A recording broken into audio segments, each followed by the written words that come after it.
Mukoshafatul Qullub. Ishq davomi.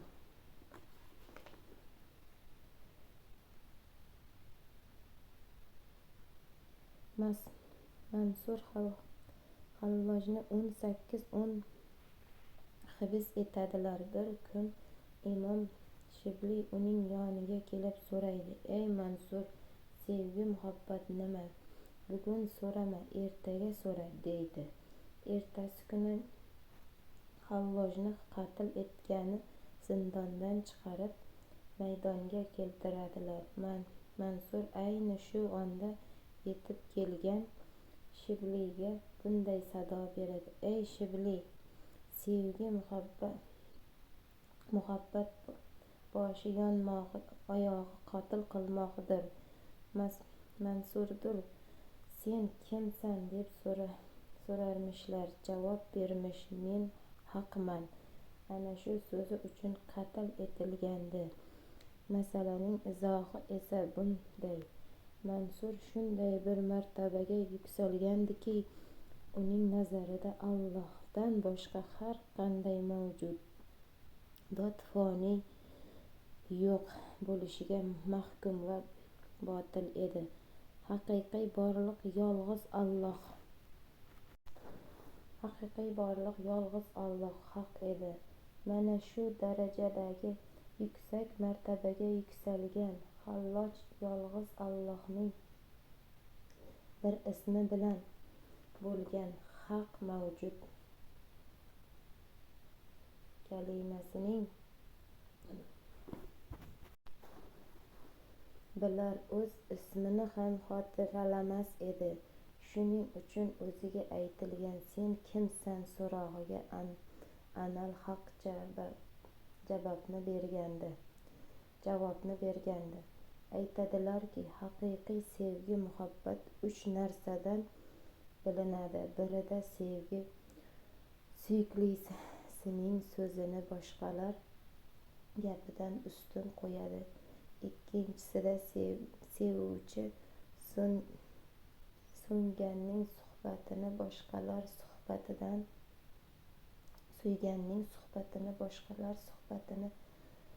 suhbatidan a'lo biladi. Uchinchisida suyganning nomini eshitishi bilan boshqalarni mamnun etishdan yuqori hisoblaydi. Bir olimdan so'radilar: oshiq deb kimga aytiladi va uning holi qanday bo'ladi? Olim javob berdi: insonlar bilan o'z aloqada bo'lgan, ko'proq Rabbi bilan yuzma-yuz qoladi. Ko'rinishi sassiz sadosiz, lekin uzluksiz tafakkur holida bo'ladi. Qaraganda ko'rmaydi, chaqirganda eshitmaydi, suhbat chog'i hech narsani anglamaydi. Boshiga bir falokat tushsa ezilmaydi, och qolsa ochligini his etmaydi.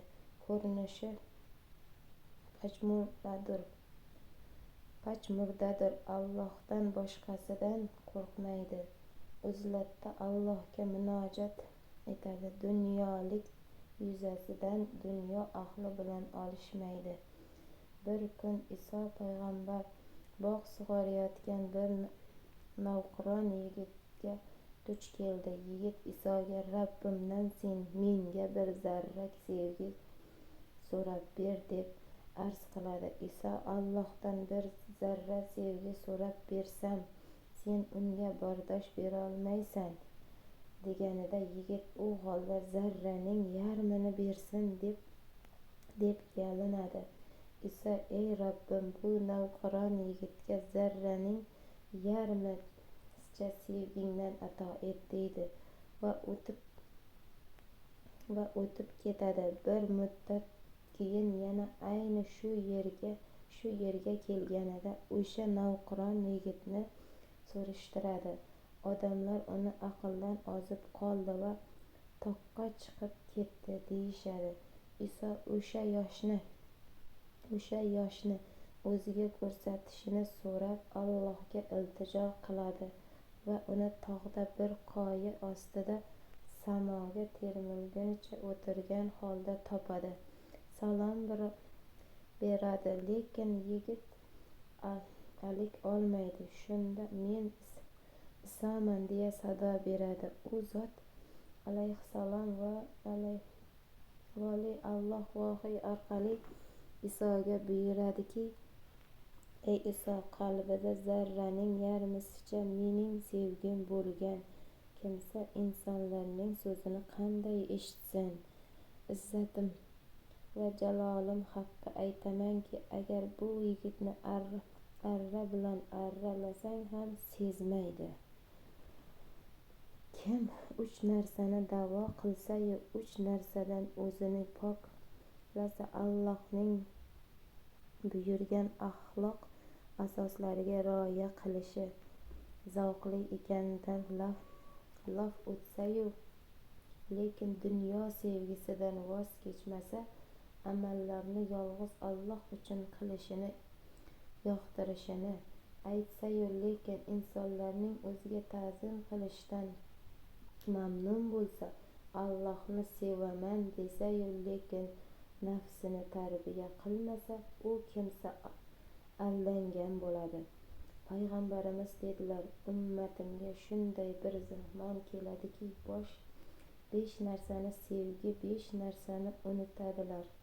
Dunyoni sevadilar, oxiratni unutadilar. Mol mulkni sevadilar, oxiratni hisob berajaklarini unutadilar. Xalqni sevadilar, haq Allohni unutadilar. Gunoh ishga beradilar, yomon amallarni yaxshi amalga aylantirishni va tavba qilishni unutadilar. Saroylarda, qushoqlarda yashashni sevadilar, qabrni unutadilar. Mansur ibn Ammar bir yoshga yigit bera turib bunday dedi: ey azamat, yoshliging seni aldab qo'ymasin. Qanchadan qancha yoshlar borki, tavbani orqaga suradilar, yomon fe'llarini yaxshi fe'llariga aylantirmaydilar, hoyu havasga beriladilar, o'limni unutadilar. Erta indin tavba qilarman, yomon amallarimdan voz kecharman deydilar. Lekin shu tariqa g'aflat ichida o'ralashib yurarkan, kutilmaganda o'lim farishtasi keladi va o'zini lahhada ko'radi. Endi u yerda unga na mol, na bola chaqa, na xizmatchi va na ota-ona foyda beradi. Shuning uchun Alloh taolo dedi: u kunda na mol dunyo va na farzandlar foyda bermas, faqat Alloh huzuriga sog'lom dil bilan kelgan kishilargina foyda berur. Shura 88-89. Ey Alloh, bizga o'lmasdan oldin tavba qilish va yomon fe'llarimizni tark etishni nasib ayla. Bizni g'aflatdan uyg'ot. Rasulullohning eng xayrlisi payg'ambarimiz Muhammad alayhissalom shafoatiga noil ayla. Mo'minning mo'minligini ko'rsatuvchi shunday sifatlar borki, bu sifat uni har on, har soat va har kun yomon fe'llardan poklanishiga undaydi. Kechishidan sodir etgan gunohlari sababli nadomat his qiladi.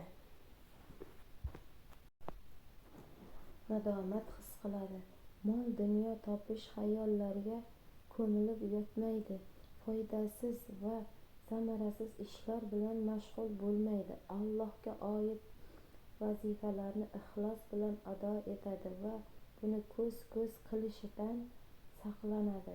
Bir rivoyatga ko'ra, Muso alayhissalom zamonidagi Fir'avnning xotini Osiya iymonini ehtiyot qilardi.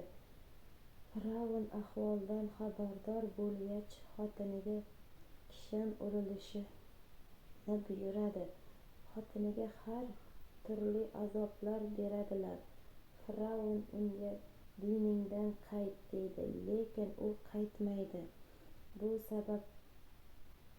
safar xotini tayoq keltirib savolaydilar. Fir'avn diningdan qayt deydi. Osiyo javob qiladi: sen mening nafsimga hukmingni o'tkaza olarsan, qalbim esa Allohning himoyasidadir. Meni suysang, bu Allohga bo'lgan sevgimni orttirishdan boshqa narsaga xizmat qilmaydi. Shu asnoda u yerdan Muso alayhissalom o'tib ketayotgan edi. Osiyo deydiki: ey Muso, Robbim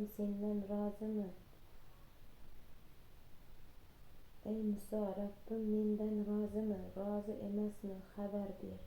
Muso payg'ambar bunday javob beradi: ey Osiyo, ko'klarda farishtalar seni ishtiyoq bilan kutayaptilar.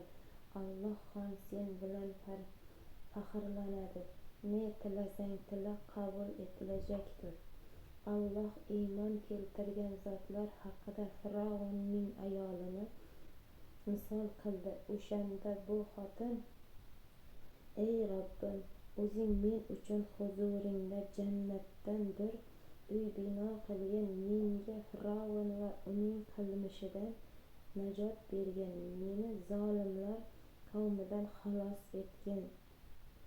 Tahrim 11 dedi. Osiyoning bunday duo qilishi bizga mashaqqat va musibat onlarida Allohga sig'inish va azobdan qutulishni undan istash kerakligini ko'rsatadi.